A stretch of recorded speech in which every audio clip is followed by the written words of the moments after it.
Samantha hero నాగచైతన్యను ప్రేమించి 2017లో పెళ్లి చేసుకుంది. కానీ వీరిద్దరి పరస్పర అంగీకారంతో 2021లో విడిపోయారు.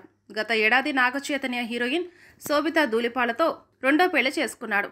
కానీ సమంత మాత్రం ఇప్పటికీ ఒంటరిగానే ఉంటుంది. ఈ నేపథ్యంలో సమంత బాలీవుడ్ దర్శకుడు రాజు నిడమోరుతో ప్రేమలో ఉందని సమాచారం. వీరిద్దరూ రహస్యంగా డేటింగ్ చేస్తున్నట్లు సినీ వర్గాల్లో గుసగుసలు వినిపిస్తున్నాయి. సమంత రాజు నిడమోరుతో డేటింగ్లో ఉన్నారని, త్వరలో పెళ్లి చేసుకోబోతున్నారని సినీ వర్గాలు అంటున్నాయి.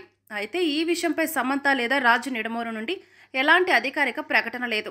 వీరిద్దరూ కలిసి the family man 2, Citadel, honey Bunny వంటి వెబ్ సిరీస్ చేశారు. ఇటీవల కొన్ని ఈవెంట్లలో వీరిద్దరూ కలిసి కనిపించారు. వారిద్దరూ సన్నిహితంగా దిగిన ఫోటోలు వైరల్ కావడంతో పెళ్లి ఊహాగానాలకు కారణమైంది.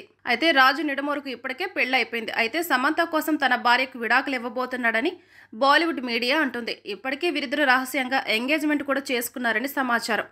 ఈ క్రమంలో సమంత రాజు నిడమోరు 2026లోనే పెళ్లి చేసుకోబోతున్నారని సినీ వర్గాల్లో టాక్ నడుస్తుంది.